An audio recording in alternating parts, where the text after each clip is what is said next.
যারা মাজার ভাঙ্গায় এগুলোর সঙ্গে যারা জড়িত, এরা দেশে নাশকতা সৃষ্টি করতে চায়।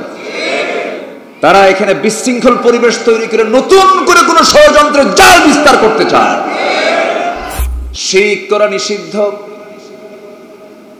সূরাতুন নিসার ৪৮ নম্বর আয়াতে আল্লাহ রাব্বুল আলামিন বলেন, ইন্নাল্লাহা লা ইয়াগফিরু আন ইউশরাকা বিহি ওয়া ইয়াগফিরু মা দুনা যালিকা লিমান ইয়াশা। আল্লাহ তাআলা কখনো মাফ করবেন না, আল্লাহ তাআলা কখনো ক্ষমা করবেন না। একটা গুনাহ কখনো ক্ষমা হবে না, সেটা হলো শিরকের গুনাহ। সব গুনাহ আল্লাহ তাআলা ইচ্ছা করলে মাফ করতে পারেন। কিন্তু আজকে আমার দেশে মাজার পূজা আছে না নাই? শিরিক পূজা আছে না নাই? আছে কি না? কিন্তু মাজার ভাঙবেন আপনি, কিন্তু যারা মাজারের পক্ষে তাদেরকে তো আপনি কোনো জ্ঞান দিলেন না। আপনি যে মাজারটা ভাঙতে গেলেন, ও তো কষ্ট পাবে, ও তো মর্মাহত হবে, হাই রে আমার বাবার মাথা ভাঙ্গে শেষ। কিন্তু একটা মানুষ মরে যাওয়ার পরে যে তার কোনো ক্ষমতা নাই, এটা কার কথা? মরে যাওয়ার পরে কি কোনো ক্ষমতা থাকে?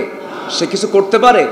বাবার কাছে যায় শীত হয়ে পড়ে, বাবার কাছে যায় বলে, বাবা তুমি তো কবরে আসো, আমি দুনিয়ায় আছি, আমার এই সমস্যা, আমার ওই সমস্যা, আমার 14 বছর বিয়ের বয়স, বাচ্চা কাচ্চা হয় না, বাবা তুমি আমারে বাঁচাও।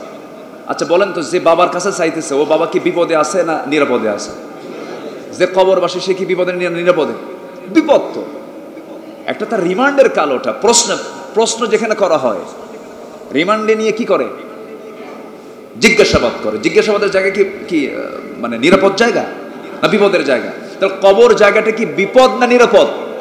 বিপদের জায়গা। তাহলে বিপদে থাকা লোকটা বিপদের জায়গায়, প্রশ্নের জায়গায় পড়ে আসে, ওই জায়গায় এই লোক বিপদে পড়ে যায়, আরেক বিপদে পড়ে যাওয়া লোকের কাছে বলছে, বাবা আমি বিপদে আছি, আমারে বাঁচা।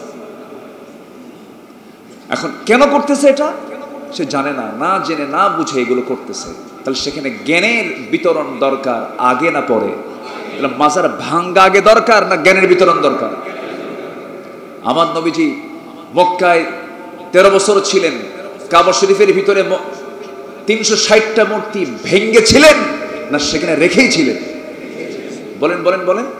রাসূল কি নিজে রাখছিলেন? না।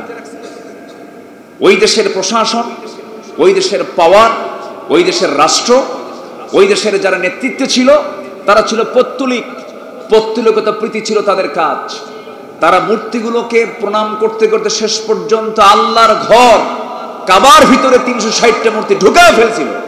আমার নবীজি 13 বছর তিনি কি মূর্তি সরাতে পেরেছিলেন?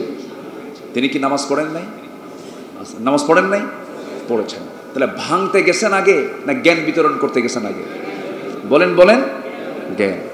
যারা মাজার ভাঙ্গায় এগুলোর সঙ্গে যারা জড়িত, এরা দেশে নাশকতা সৃষ্টি করতে চায়। তারা এখানে বিশৃঙ্খল পরিবেশ তৈরি করে নতুন করে কোনো ষড়যন্ত্রের জাল বিস্তার করতে চায়। আমরা বুঝাবো, আমরা তাদেরকে হেকমতের সাথে, প্রজ্ঞার সাথে আমরা তাদেরকে বুঝাবো, ভাই এই কাজগুলো করো না। এই জন্য সবার আগে জ্ঞানের দরকার আছে না নাই? যেখানেই যাবেন সেখানে আগে কি দরকার? জ্ঞান। জ্ঞানের বিকল্প নাই। আমরা ব্যবসার জন্য যত জ্ঞান, যত সময় ব্যয় করি, সাবজেক্টে নিয়েছে ফিনান্স, মার্কেটিং, আছে না? সাবজেক্ট কি? Finance, marketing, management, accounting. তাহলে একটা অনার্সের একটা সাবজেক্টে নিল সে, অথচ আল্লাহ তাআলা সর্বনিম্ন জান্নাত দিবেন 10টা পৃথিবীর মতো একটা জান্নাত। সেই জান্নাতের কোনো গবেষণাই নাই, সেই জান্নাতের লাইনের কোনো স্টাডি।